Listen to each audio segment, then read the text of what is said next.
அனைவருக்கும் வணக்கம். நீங்கள் நம்ம சேனலுக்கு புதுசுன்னா பக்கத்தில் இருக்கிற பெல் பட்டன் அமைத்தி சப்ஸ்கிரைப் பண்ணிக்கோங்க. தொடர்ந்து எல்லா வீடியோக்களையும் நீங்கள் பார்க்கலாம்.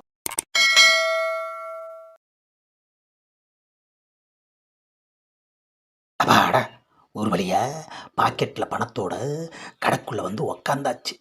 என்ன கூட்டம் என்ன கூட்டம் ஐயா. ஆமாம், இன்னைக்கு ஆஃப் வாங்குறதா இல்லை குவார்ட்டர் வாங்குறதா ஒரே குழப்பமாக இருக்கு ஐயா. அண்ணே, என்ன அது? யாரையோ அண்ணன் கூப்பிடுறான். ஆஹா, நம்மளை பார்த்து தான் கூப்பிடுறான். யாரா இருப்பான்? முன்ன பின்ன கூட அவனை பார்த்தது இல்லையே. ஏப்பா, என்னைவா கூப்பிட்ட? ஆமாண்ணே, உங்களை தான் கூப்பிட்டேன். ஆஹா, நம்மளை தாயா கூப்பிட்டுருக்கான். பயபில்ல நம்மளை எதுக்கு கூப்பிடுது? ஒரு வேளை குடிக்க தெரியலையோ? தெரியலண்ணா, கற்றுக் கொடுப்போம். ஆஹா, ஆளை பார்த்தாலே ஒரு மாதிரி இருக்கானே ஐயா. என்ன எதுக்குங்க கூப்பிட்டீங்க? தனியாக உட்காந்து சரக்கடிக்க ஒரு மாதிரி இருக்குது. அதான் கூட ஒரு ஆளை சேர்த்துக்கிட்டா குஜாலாவாக இருக்கும் இல்லையா?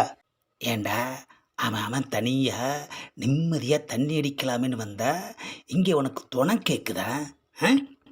நீங்கள் ஒன்றும் சும்மா கம்பெனி தர வேண்டாம். உங்களுக்கான செலவு மொத்தமும் நானே ஏற்றுக்கிறேன். என்னது, செலவு மொத்தமும் இவன் ஏற்றுக்கிறானா? ஆஹா, குவார்ட்ரா ஆஃபான்னு கன்ஃபியூஸில் இருந்தேன். இப்போது ஓசியிலேயே கிடைக்க போகுது ஐயா. உங்களை மாதிரி கடைக்கு 10 பேர் இருந்தால் எவ்வளோ சந்தோஷமாக இருக்கும். முதல்ல உட்காருவோம். என்னது, ஒரு ஆஃப் பாட்டிலு காலியாக இருக்குது, இன்னொரு ஆஃப் பாட்டிலு ஃபுல்லாக சரக்கு இருக்குது. என்ன பண்ணான்னு தெரியலையே. ஏற்கனவே ஒரு ஆஃபை உள்ளே தள்ளிட்டானோ? சரி, நமக்கு என்ன, அதான் இன்னொரு ஆஃப் இருக்கு. ஏங்க, ஆரம்பிக்கலாங்களா? என்னது, அரை மணி நேரம் ஆச்சு ஆஃபை பார்த்துட்டு அப்படியே சைலண்ட்டாக உட்காந்துருக்கான். ஒரு வேளை சரக்கு முன்னாடி உட்காந்து தவம் பண்ணுறானோ? என்ன அது, பயபில் ரொம்ப ஃபீல் பண்ணுற மாதிரி தெரியுது. ஏங்க, என்னங்க ஆச்சு உங்களுக்கு? என் பொண்டாட்டி என்னை செம்மையாக அடிச்சிட்டானே. ஆஹா, அதுதான் வந்திருக்கான் சரக்கு அடிக்கிறதுக்கு. பொண்டாட்டி அடித்த அடியோட பயம் இன்னும் தெரியல போல இருக்கு. அதனால தான் துணைக்கு நம்மளை கூப்பிட்டுருக்கான். ஆமாம், எதுக்குங்க உங்களை அடித்தாங்க? கொஞ்ச நேரத்துக்கு அடிச்சிட்டாங்கண்ணே. ஏயா, பொண்டாட்டியை கொஞ்ச நேரத்துக்கு அடித்தாங்க? இல்லைண்ணே, பொண்டாட்டி நினப்பில் பக்கத்தில் இருந்த கொழுந்தியாவை கொஞ்சிட்டேண்ணே. ஆஹா, கொல்லாமல் விட்டாலே அது வரைக்கும் சந்தோஷப்படு. ஏங்க, அது என்னன்னே தெரியலங்க. இப்பெல்லாம் பொண்டாட்டியை விட கொழுந்தியா தான் எல்லார் கண்ணுலையும் நிற்கிறா. எனக்கு கூட என் கொழுந்தியா மேலே கொள்ள ஆசை. சரி, கலது, அது போகட்டும், நம்ம குடிப்போம். ஆமாம், இதுக்கு முன்னாடி அடிச்சிங்களா? ஆமாண்ணே, ஒரு ஆஃபு தனியாகவே அடிச்சிட்டேண்ணே. ஆஹா, ஒரு ஆஃப் அடிச்சுட்டு தான் இன்னொரு ஆஃபை வாங்கி வச்சுட்டு வெயிட்டிங்கில் இருந்திருக்கிறான். அப்போ அடி பலமாக விழுந்திருக்கு போல இருக்கு. என்ன அது, கிளாஸையே காணோம். எப்படி குடிச்சிருப்பான்? ஒருவேளை ராவாக அடிச்சிட்டானோ? நீங்கள் போய் 2 கிளாஸ் வாங்கிட்டு வாங்க. ஆஹா, நம்மளை வேலை வாங்குறான் ஐயா. சரி, குவார்ட்டர் கிடைக்குது, கிளாஸ் தானே, வாங்கியாருவோம். அப்பாடா, கிளாஸ் வாங்கிட்டு வந்தாச்சு. அப்படியே உங்களுக்கு எனக்கும் சைடிஸ் ஏதாவது வாங்கிட்டு வந்துடுங்க. என்ன அது, உட்காந்த இடத்துல இருந்து நம்மளையே வேலை வாங்கிட்டு இருக்கான். சரி, அவன் தானே காசு தர்றான், வாங்கிட்டு வருவோம். அப்பாடா, சைடிஸும் வாங்கிட்டு வந்தாச்சு. உங்களுக்கு வேறு ஏதாச்சும் வேணுமா? எனக்கு சரக்கு தான் வேணும். எனக்கு அளவாக ஊற்ற தெரியாது. நீங்களே இந்த 2 கிளாஸ்லேயும் கரெக்டாக ஊற்றுங்க. ஆஹா, புதுசாக இருந்தாலும் எவ்வளோ பெரிய பொறுப்பை நம்மளை நம்பி ஒப்படைச்சிருக்கான் ஐயா. நிறைய இடத்துல சரக்கு அடிக்கிறப்போ இந்த அளவில் தான் பிரச்சனையே வருது. கரெக்டாக ஊற்றுவோம். அளவாக ஊற்றுறதுல அண்ணன் கில்லி. அப்பாடா, இன்றைக்கி யார் மூஞ்சில் முடிச்சோன்னு தெரியல, தானாக ஒரு குவார்ட்டர் தேடி வருது. ஆமாம், 2 கிளாஸில் ஊற்றியாச்சு. எப்பா, எடுத்துக்கூடி. உங்கள் கிளாஸில் கொஞ்சம் அதிகமாக இருக்க மாதிரி இருக்குது. ஆஹா, சரிப்பா, அடுத்த ரவுண்டில் நீ கொஞ்சம் அதிகமாக ஊற்றிக்கோ. கரெக்டுண்ணா, கரெக்டு தானே? ரொம்ப கரெக்டாக இருக்கான ஐயா. சரியா, இப்போ என்ன பண்ணணும்? இந்த 2 கிளாஸில் இருக்க சரக்கையும் இந்த பாட்டிலில் ஊற்றுங்க. அதுக்கப்புறம் மறுபடியும் அளவு பிரிப்போம். ஏய்யா பாட்டிலில் ஊற்றுனா நிறைய சிந்துமையா. அது பரவாயில்லண்ணே, பாட்டிலில் இருக்கிறத நம்ம அளவு பிரிச்சுக்கலாம்.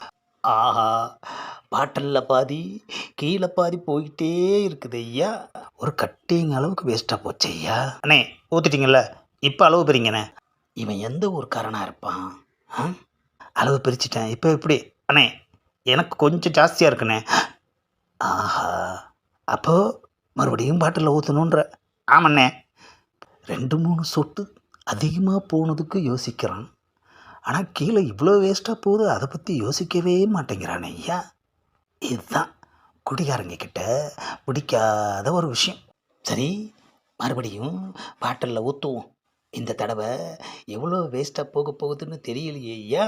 ஆஹா, சரக்காலேயே பாதி டேபிளை கழுவி விட்டாச்சு ஐயா. இப்பப்பா கரெக்டாக இருக்கா? போங்கண்ணே, உங்களுக்கு அளவே பிரிக்க தெரியல, நான் பிரிக்கிறேன் பாருங்க. ஆஹா, முக்கா டேபிளை கழுவி விட்டுட்டான் ஐயா. யோ, மறுபடியும் பாட்டிலில் ஊற்றுறேன்னு சொல்லி குவார்ட்டருக்கும் கம்மியாக்கிட்டியே ஐயா. ஆஃப் வாங்கி அளவாக ஊற்றுறேன்னு அதை குவார்ட்டராக மாற்றிட்டானே ஐயா. இப்போ பாருங்க, கரெக்டாக இருக்கானே? கரெக்டாக இருக்குன்னு சொல்லுவோம், இல்லைன்னா இதையும் பாட்டிலில் ஊற்ற சொல்லுவோம். ஏப்பா, சரியாக தான் பண்ணியிருக்க, கரெக்டாக இருக்குது. இல்லைண்ணே, எனக்கு கொஞ்சம் ஜாஸ்தியாக இருக்க மாதிரி தெரியுது. ஆஹா, குரங்கு அப்பத்தை பங்கு போட்ட கதையாயிடுச்சு ஐயா. அடடா அண்ணே, மொத்தமும் கீழே ஊற்றிருச்சுண்ணே. ஆஹா, 2 ஆஃப் வாங்கி ஒரு ஆஃப் ஏற்கனவே அடிச்சிட்டு இன்னொரு ஆஃபில் கொஞ்சம் கொஞ்சமாக இந்த டேபிளை கழுவி விட்டுருக்கான். இவன் எதுக்கு நம்மளை கிளாஸும் சைடிஸும் வாங்கிட்டு வர சொன்னான்? நாமளும் போய் வாங்கிட்டு வந்தோம் ஐயா. இவனை பொண்டாட்டி மட்டும் பொழந்தது பத்தாது, குழந்தையாலும் சேர்த்து பொழந்திருக்கணும். ஆமாம் அண்ணே, இன்னொரு ஆப்பு வாங்கிட்டு வாங்க. ஆஹா, மறுபடியும் ஆஃப் வாங்கிட்டு வர சொல்கிறானே ஐயா. ஏன் அதையும் பங்கு பிரிக்கிறேன்னு டேபிளில் கழுவி விடுறதுக்கா? போங்கண்ணே, போய் வாங்கிட்டு வாங்கண்ணே. ஏண்டா வெங்கப்பயலை, நான் பாட்டுக்கு தானே உக்காந்துருந்தேன். என்னை கூப்பிட்டு ஒன்றா சேர்ந்து சரக்கடிக்கலான்னு சொல்லிட்டு அதை வாங்கிட்டு வா இதை வாங்கிட்டு வான்னு சொல்லி வேலையும் வாங்கிட்டு சரக்கையே குடிக்க விடாமல் பண்ணிட்டியேடா. போங்கண்ணே, உங்களுக்கு தான் சரியாக அளவு பிரிக்க தெரியலையே.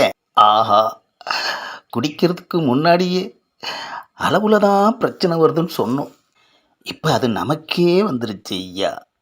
ஓசி சரக்குக்கு ஆசைப்பட்டது நம்ம தப்பு தான். பேசாமல் இருக்கிற காசில் ஒத்துனாப்பில் ஒரு குவார்ட்டரை வாங்கி குடிச்சிட்டு போயிருக்கணும். சரிண்ணே, நானே போய் சரக்கு வாங்கிட்டு வரேன். ஆஹா, நம்மளை போகவும் விடமாட்டேன்றானே ஐயா. ஆசை காட்டி அப்படியே உட்கார வைக்கிறானே. இங்கே பாருப்ப, நீ சரக்கு வாங்கு, ஆனால் ஒரு கண்டிஷன். என்ன கண்டிஷன்னு? இனிமேல் சரக்கு வாங்கிறதா இருந்தால் 2 குவார்ட்ரு வாங்கு. உனக்கு ஒரு குவார்ட்ரு, எனக்கு ஒரு குவார்ட்ரு. புரிஞ்சதா? சரிங்கண்ணே. அப்பாடா, ஒத்துக்கிட்டான். ஆனால் ஒரு கண்டிஷன்னு. என்ன அது, பதிலுக்கு பதில் கண்டிஷன் போடுறான்? ஆமாம், என்ன கண்டிஷன்? நம்ம ஒரு குவார்ட்டரை தான் பிரித்து குடிக்கணும். இந்த பதிவை லைக் பண்ணுங்கள், ஷேர் பண்ணுங்கள், மறக்காமல் சப்ஸ்கிரைப் பண்ணுங்கள்.